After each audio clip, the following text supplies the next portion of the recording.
You have arrived at your destination. Digital Street is to your right. When are you ready?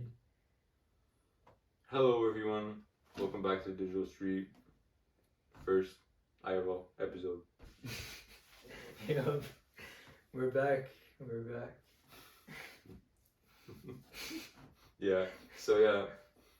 First IRL one this week.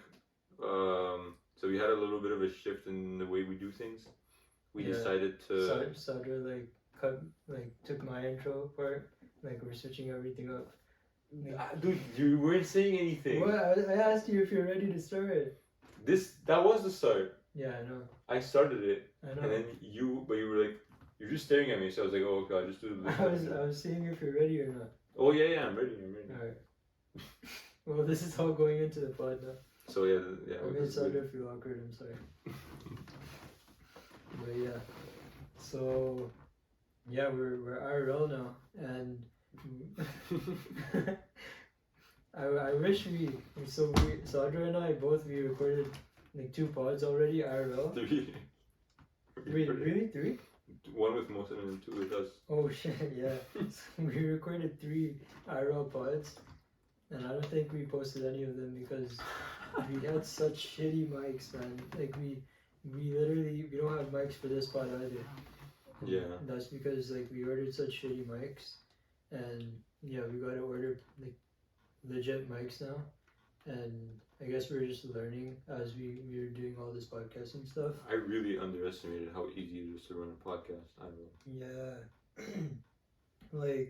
Having guests on in an IRL pod, that was so annoying. But yeah, it is definitely hard. But if you have someone like Sadra with you, then it's definitely possible.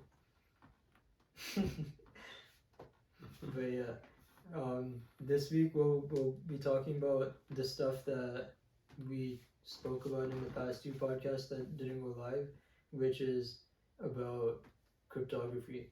And before I start that, I guess I should explain that we're not talking about news or anything related to news anymore, because we just felt like it wasn't really, we weren't learning too much from it, and we want to be experts in technology if we're called Digital Street, so we might as well go super deep into technology and then try to make it fun for you guys to understand it too, and take you guys along the ride, and mostly to explain stuff really simply, and through that we'll understand it really good, and you guys will hopefully understand it really well as well.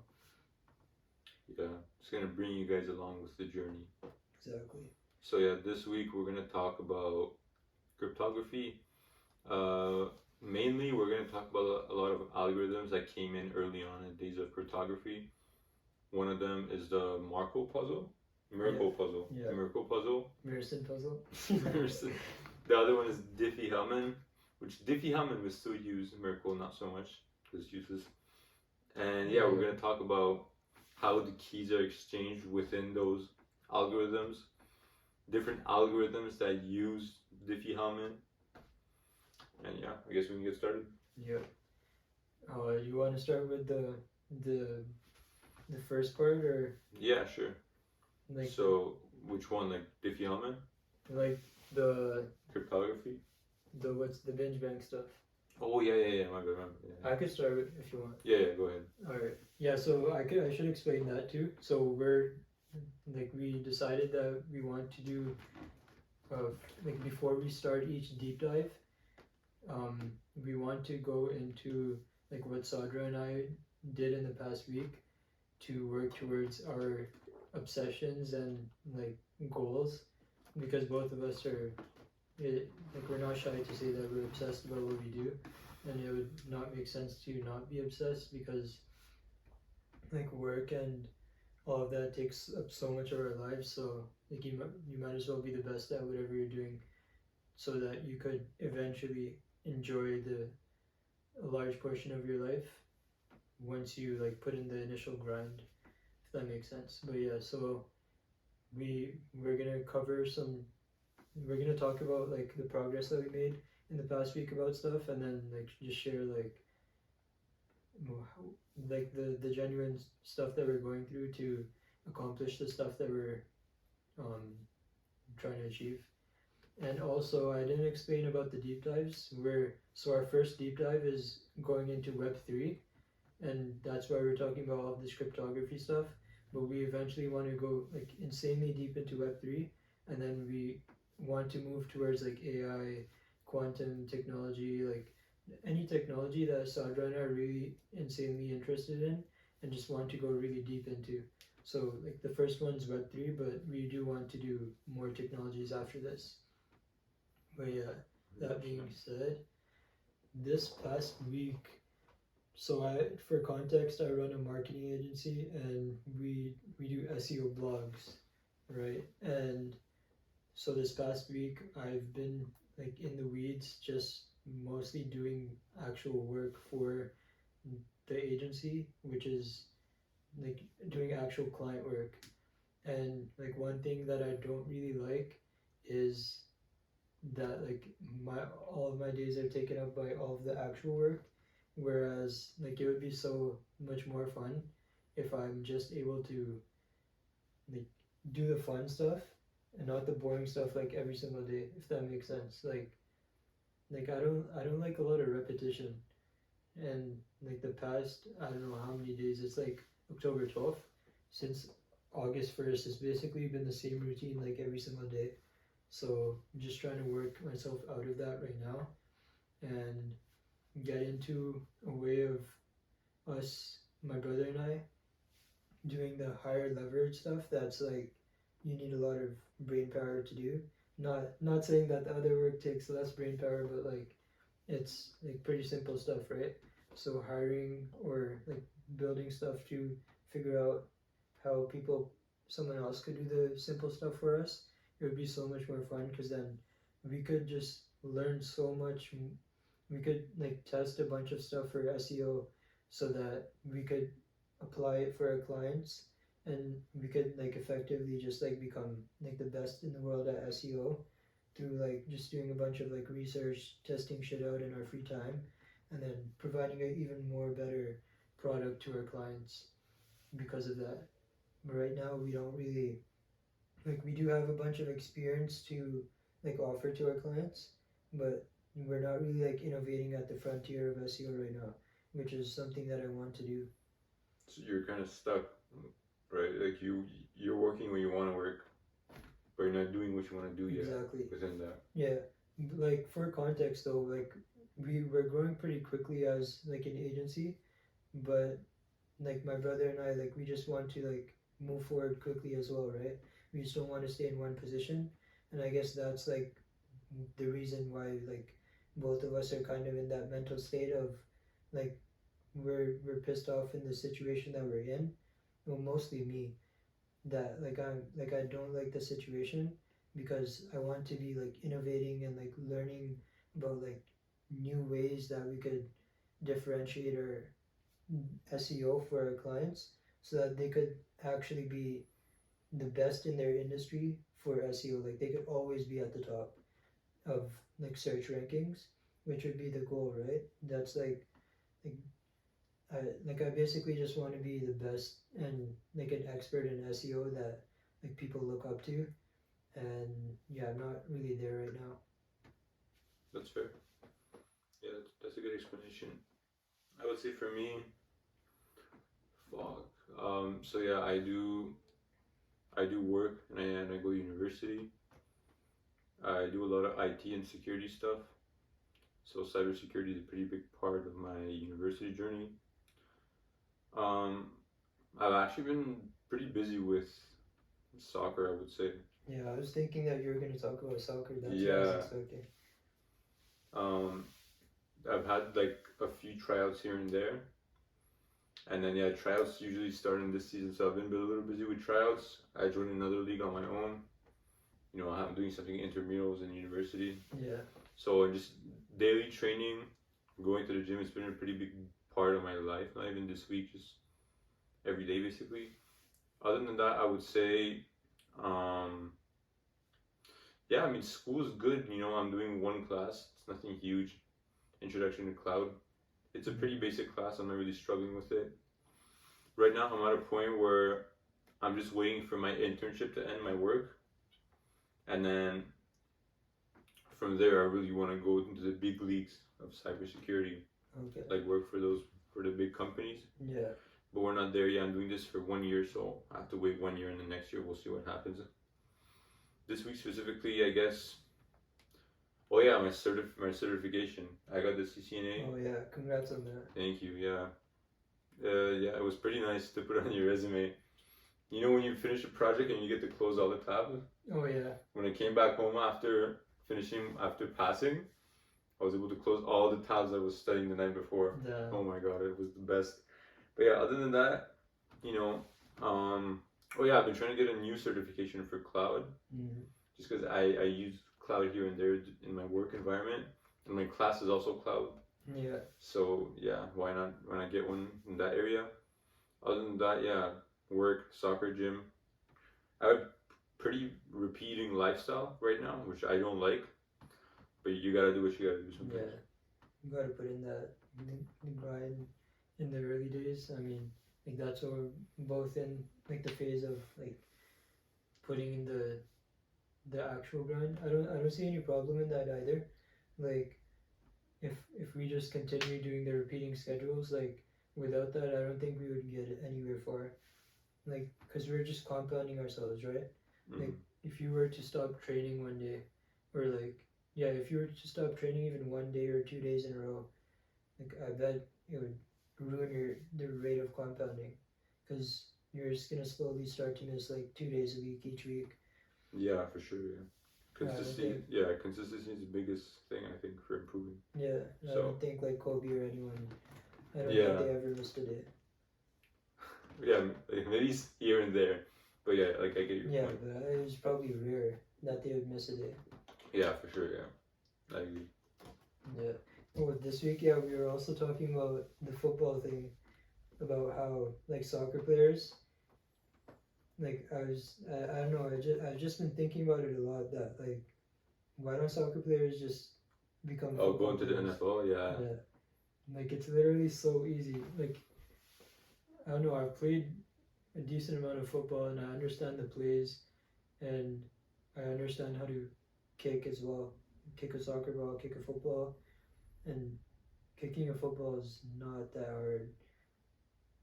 Do you think like were you a kicker for when you played football? No, No, I was a wide receiver, but like I it did. can't be that different from kicking a soccer ball, It is. and you get to put it on an elevated Yeah, thing. yeah. So It's just about like understanding the wind, and like making sure that your kick is, like it battles against the wind, and beyond that, there's not really anything difficult about it.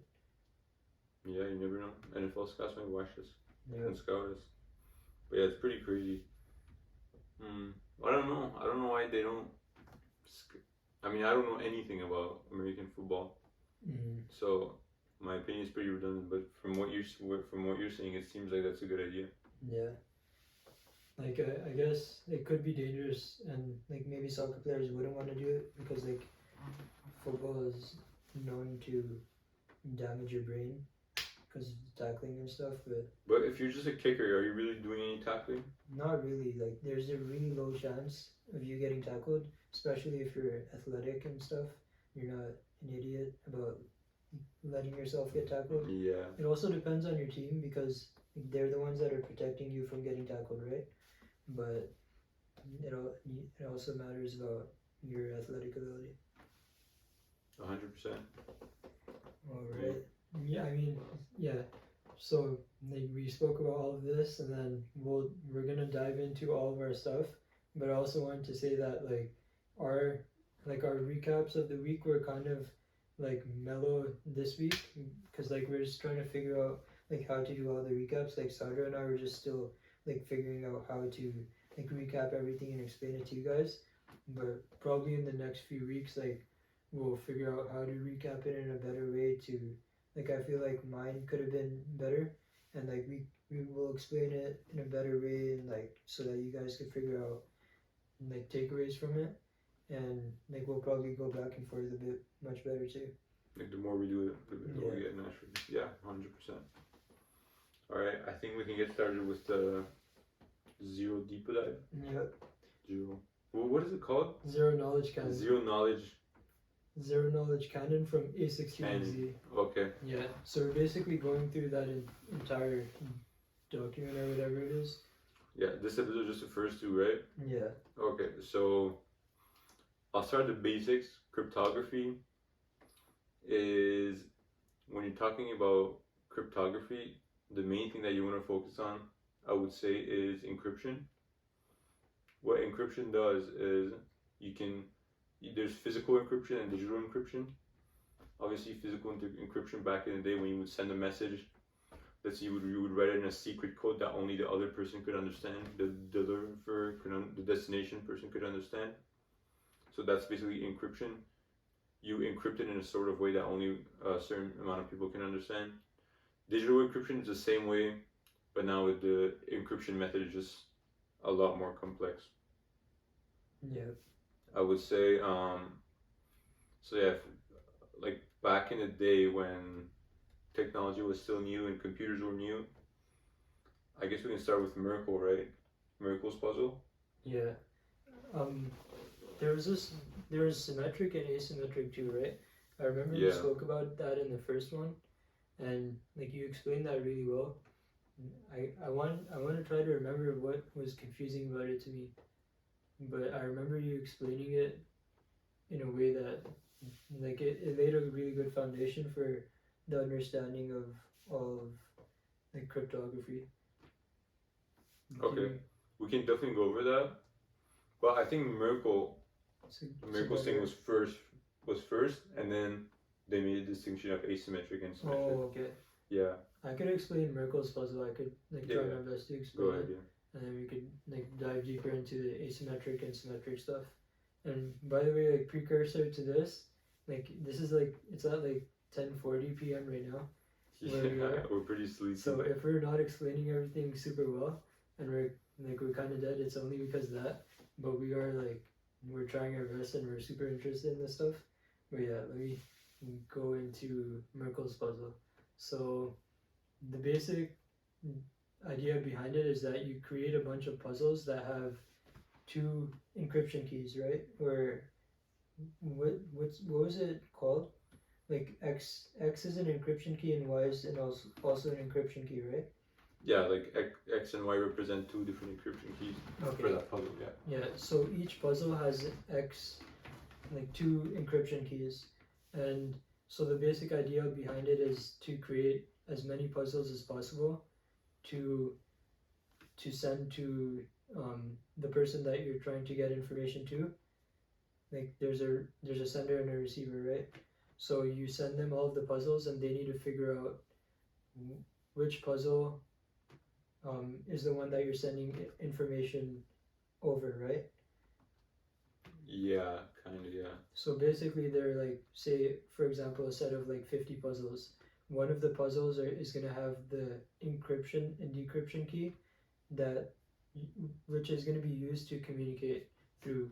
So the receiver needs to figure out which puzzle has the right encryption and decryption key, so that you guys can start to share information, right?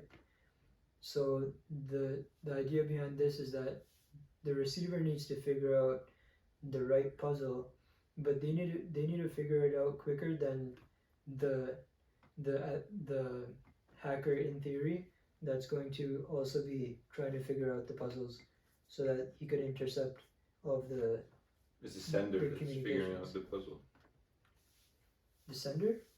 Yeah, he's the one figuring receiver? out which puzzle he solved. Isn't it the receiver? Because the sender knows, no? No, he knows the keys, but Oh yeah, the receiver sends something back. Yeah, he's like, hey, this is what I found from the puzzle, and then he matches that with one of the puzzles. Oh, wait. So how does that work again? So basically, if I had to start from the beginning, I would say the sender, and usually in a encryption or anything like that, we call this, like, we use Alice and Bob. Yeah. Like using video.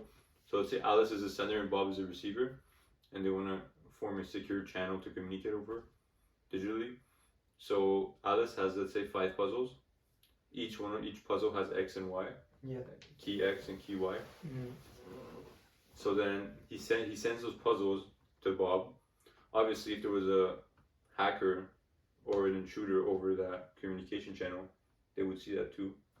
Yeah. So nothing is safe yet. And when Bob receives those puzzles, he solves one of them. Let's say he solves the 5th puzzle, and he gets the key X, right?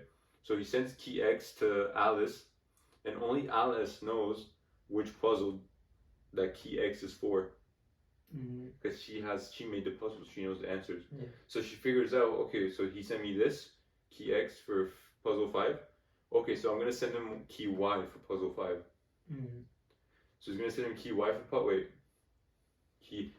So they're gonna use the encryption key to be key Y. Okay. Because he knows, Alice knows that Bob sent the key X for puzzle 5. So they're gonna use key Y because they both know it's puzzle 5 now, right? So they're gonna use that key to now communicate over the secure channel, and the hacker doesn't know that. Okay. So, yeah, I pretty much understood what you're saying. Is it like kind of like how I explained it too, or? I think I not putting names on the like sender and receiver mess you up. Okay, yeah. Yeah, but that was pretty much what you said too. True. Okay. So yeah, what Sadra said basically, and is basically how Merkle puzzle works, and then the idea behind it is that Alice and Bob need to figure out Merkle's puzzle before the hacker does, and they need to exchange all of their information between that time, and they also need to exchange a decryption key or another private key. Yeah. So that they could just move their communication all over to some other channel. Well, it's the same channel, but they just use another key. Private key. Yeah. Okay. Yeah. True. So like they just have like a little gap between that time to figure out the private Yeah, key. exactly, yeah. True. Yeah, that's basically the idea behind the Merkle's puzzle. And I guess it's good that Sadra and I are talking about it again, because we didn't really fully understand this before. And we thought that the entire Merkle's puzzle was useless. Yeah. We were shitting on the guy. Ralph Merkle. Ralph Lauren. And yeah, I would say it's a pretty good puzzle, but I think it's a pretty good puzzle. It's a pretty good encryption algorithm or cryptography algorithm. But I would say the fact that you have a dedicated amount of time to find another key, that's probably the weakness. True, yeah. Like leaving it up to chance. Yeah. Because what if the hacker solves the same puzzle that you're solving, and he finds the same key, then it's game over. Yeah. And if he figures out faster, and then use some social engineering and tries to make the sender think that he's the receiver. Yeah. And then the sender is just like sending a bunch of information to the hacker. That's called a man-in-the-middle attack, actually. Yeah. But that's good, yeah. Oh yeah, I also remembered while you were explaining that we were talking about like where all these what's it called, asymmetrics. Okay, yeah, I don't fully remember what asymmetric and symmetric is, but like I was remembering that we were talking about where these the private keys and encryption keys, the encryption and decryption keys are where they're made from and where they're stored. Where they're made from and where they're stored? Yeah, because I remember us talking about like... Oh, yeah. Because that's a pretty good thing to think about too, right? Like, yeah. Where they're actually made from, and I remember you saying that they were like automatically made. Yeah, like things like Google Chrome, software and apps, they use algorithms, encryption algorithms to do that for them. Like it's not like you have to do anything on your side. They use an algorithm, there's RSA, there's RSA, AES, Mm. another one too, I forgot, ACE, something like that, TKIP. There's a lot of them. Yeah, so when someone builds a software or a web engine or search engine or whatever you're using, they just implement that algorithm True. into their app or software. And that algorithm just like it's running itself. Yeah, True. basically. I'm sure it's harder than that, but like I think it can be as simple as clicking a few buttons to set it up. Oh yeah. Because yeah, automation is so advanced in this day and age that you can set up something like that with just clicking. Yeah. Like on routers and switches, if you're connected to the cloud, like you run everything from the cloud, you can just set up encryption just like that. Okay, I want to use RSA algorithm. Yeah. Yeah. That's pretty sick. Like I think Bell right now, your Wi-Fi, it's using encryption. Yeah. And it's using. I think that's too complicated. We'll go another time. But yeah, it's basically using RSA as well. Okay. Or no, AES. Sorry, it's using the AES encryption algorithm. Oh, like were you about to like dive into like it using multiple encryption algorithms, or is it? No, I was gonna say there's like a framework of like different security standards for wireless communication. Oh. And then how you can set them up on the cloud. I was like, what the hell? Another time, maybe. Is that like the stuff that you dove in? Like, yeah, holy fuck, dude. I had to memorize so much for that. I had like 3 pages of the same note that I just wrote over and over again to memorize it. 3 pages, like just repetitively writing the same thing? Yeah. Damn. Was that fun? Now that I understand it, it's fun. Okay. But and the thing with that is that like I can go look on my Wi-Fi because it's networking, right? So networks. So I can go look on my Wi-Fi, my router, my internet connection. I can see these things that I'm learning at the same time. Yeah, that's pretty. I guess that helped you a lot in learning too. Yeah, exactly. Actually applying your knowledge. I tried to give myself I manually assigned myself an IP address, and then I broke my computer. I couldn't connect to the internet anymore. I had to search it out how to fix it. Was that hard? No, just a button. To fix it? Yeah. What the hell? The lights all went off. That's crazy. Or is that just like the front houses? To be fair, it's 11:30. What? It's 11:30. Yeah, I guess, but like They're not the parties. street lights should be on. Oh, the street lights. Yeah. Yeah, I guess. Pretty sure that there's a light post there. Alright, so do you want to talk about symmetric and asymmetric? Yeah. Okay. I don't really remember much. Yeah, I'll try to explain it again.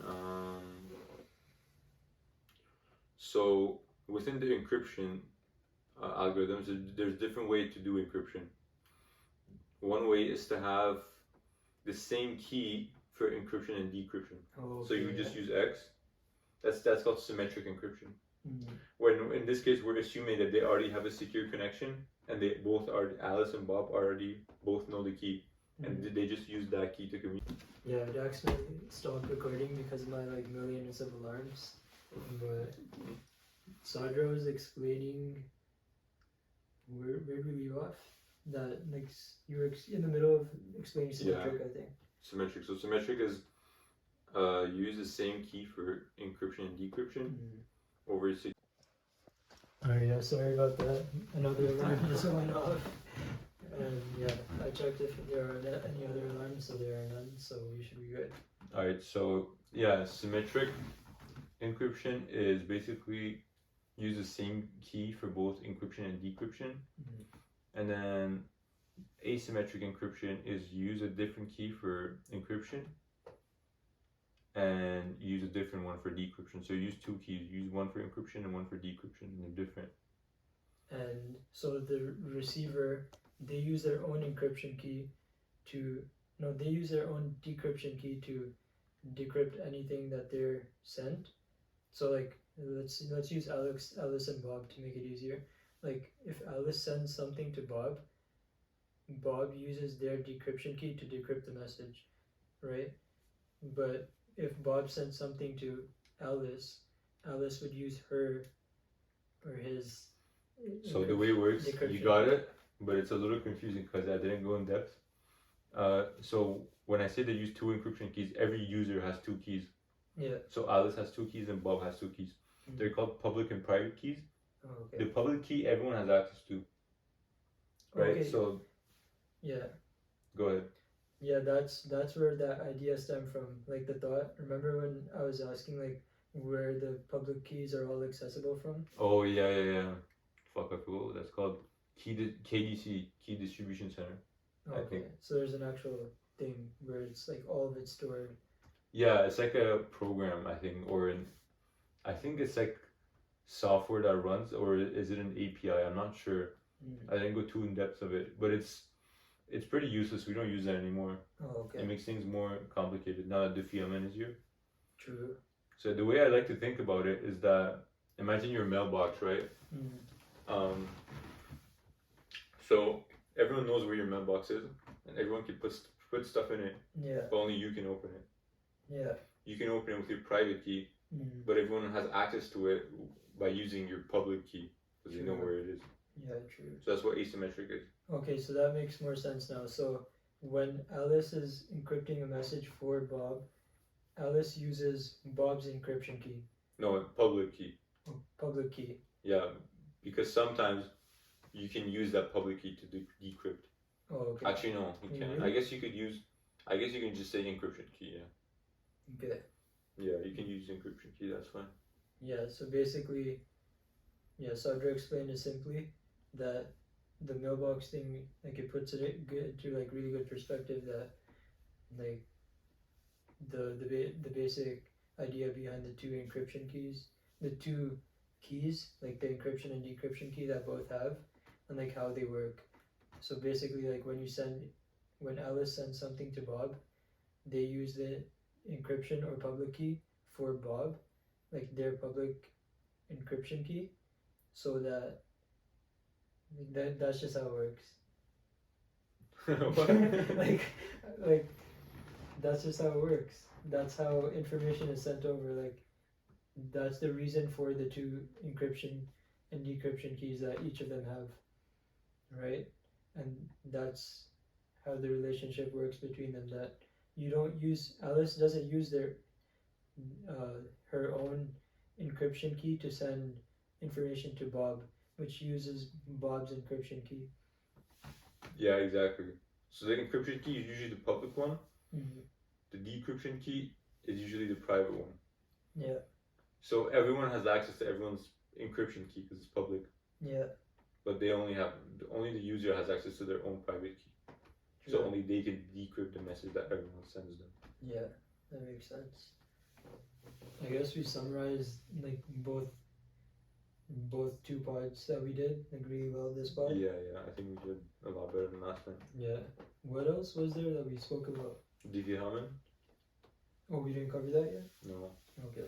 Well, Diffie-Hellman is asymmetric. It's pretty complicated in terms of numbers.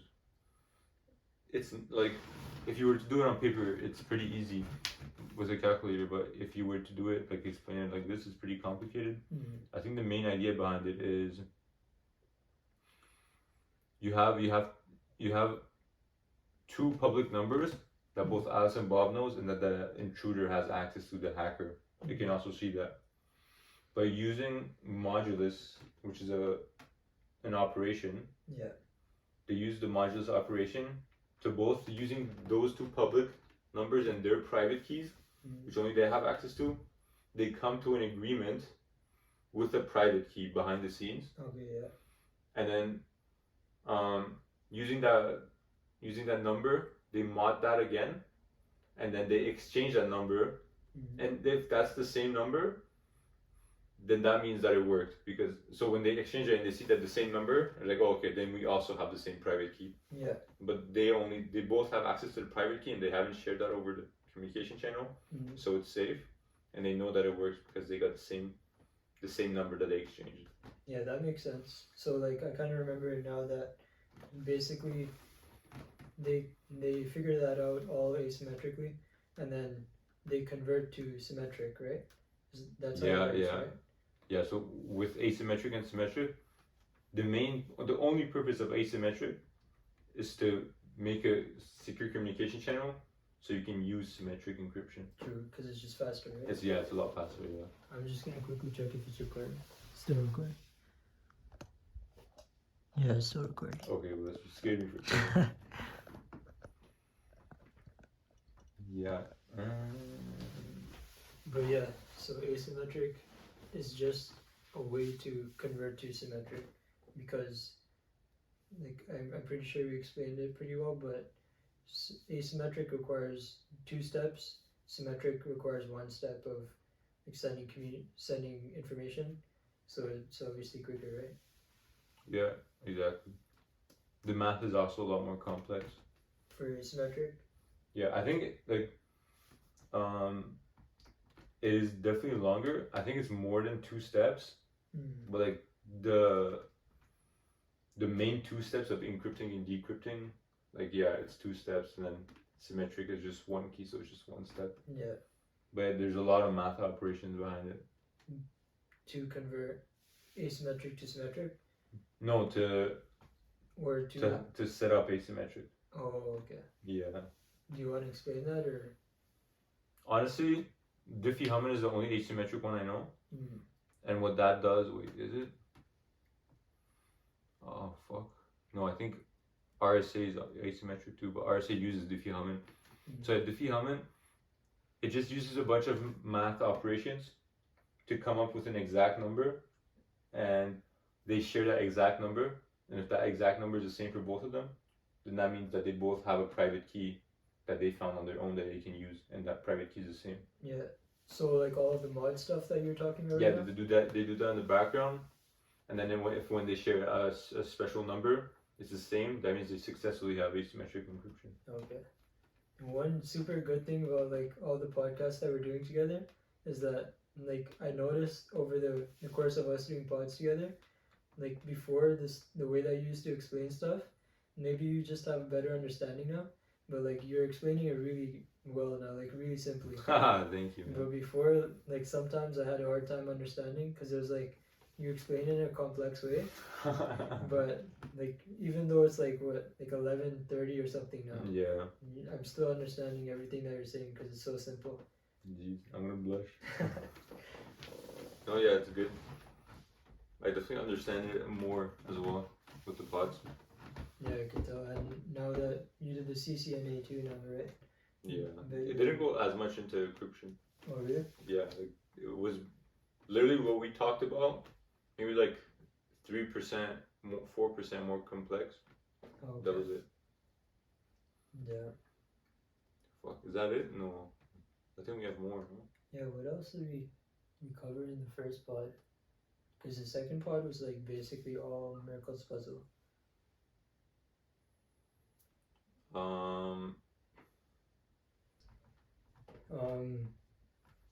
We obviously support Palestine.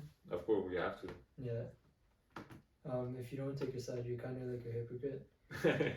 But yeah, I hate the people that just stay in the middle. Yeah, you can't stay in the middle. Come on, man. Stop being a pussy. Yeah. Take a side.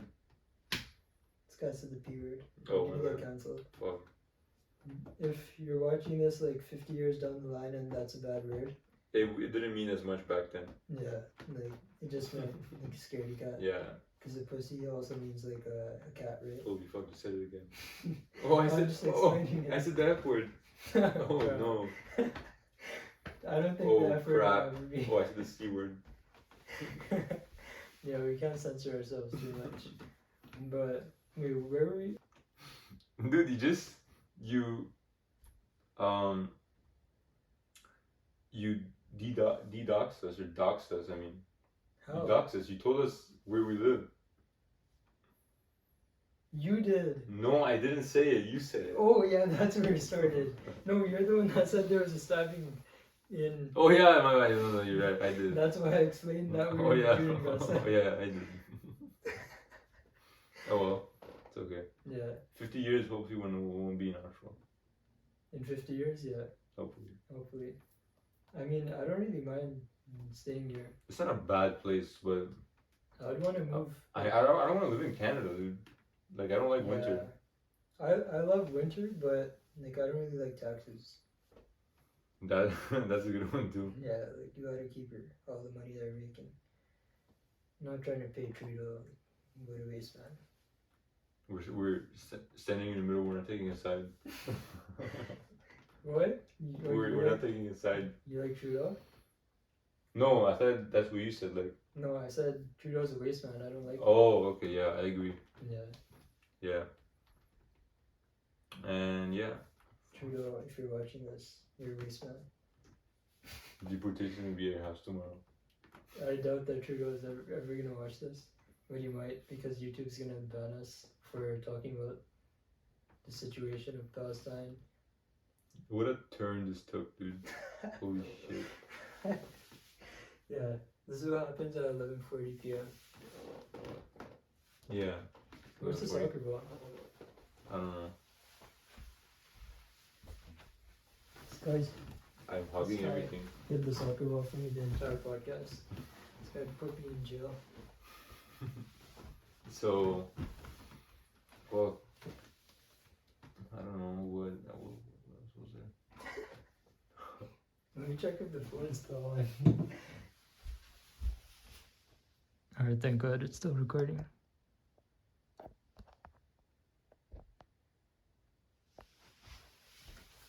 Yeah, I mean, we explained the technology, everything pretty well. Yeah. We could wrap it up. I'm down. So you gotta do quote of the week? Yeah, I could do quote of the week. Let me try to remember this quote. Okay, yeah. Quality is a distribution strategy. And who said that? Yvon Chouinard from Patagonia, the founder of Patagonia. He was basically a really passionate founder, and the idea behind that quote is that quality is a way to easily distribute your product, and distribution is marketing basically. If your quality is the best, everyone's going to know that you guys are the best product, and they're going to understand that and pay top dollar for it. Oh, so quality helps with distribution? Quality helps with distribution. Oh, okay, I get that. That's a nice marketing one. Marketing and like just like life in general too. Like if you're like the best at anything, people are gonna know. That's true. Mr. Beast is the best YouTuber. I like everyone knows it that he's just a master of YouTube. And what if he's just the best marketer? Could be. But again, that still applies to your quote. Yeah, exactly. Yeah. But, okay, that was a good quote. I like it. And yeah, we talked this week. First IRL podcast after 7 tries. No, this time we're gonna get Sadra and I, like, we're pissed off. We've had it, so we're actually gonna order proper mics after this podcast. Yeah, definitely. Like literally right after right now, and we're gonna get there should be at least like the minimum bar right now for us is like $100, $200. Yeah, $100 each. Yeah. And yeah, that has to do it. That should be good enough for us. And like for anyone, I'm pretty sure that the mics that everyone's using like are $300 max. So like $100 mic should do for us. 100%, I agree. And then hopefully soon enough, when things get bigger, we'll get a camera. Yes, sir. Sadra and I just got to commit to. Oh, I wanted to get a camera for SK training. That would be so sick. I watched this YouTuber that has a 7 MLC. If you're watching this, I love your content. But his camera is like 1.7K, dude. Holy. Yeah. I would just scared to break that. I would never go near it. Yeah. But yeah, this week we talked a lot about encryption, all kinds of encryption, asymmetric, symmetric, Merkle's puzzle, Diffie-Hellman, how they work, how they're integrated with software, the math behind it. And yeah, well, I would say it's a good session. I think chemistry definitely grew and it keeps growing. Yep. And yeah, that's it. See you guys Oh, are we doing the keep up contest in the basement? You want it? Yeah, I don't mind. Yeah. So yeah, every week we're also gonna do a keep up challenge because I'm better at soccer than Sadra. Yeah, actually, it is just my joke. So I just make them. that wasn't on camera. They didn't see it. Well, they trust me. I have a trustable face. Look at this face. Yeah, it's pretty It's trustable. pretty trustable. But yeah, thanks for tuning in and tuning in, and we'll see your girl next week. No, after we go to the basement. Oh yeah, Yeah. after we go. After we go to the basement. We'll see you guys in the basement. See you next week at Digital Street. You know it's love, yo. Thanks, Deep Fake Tupac. Respect to Pick and Tate. Final deep fake sign off by Yobo Morgan Freeman.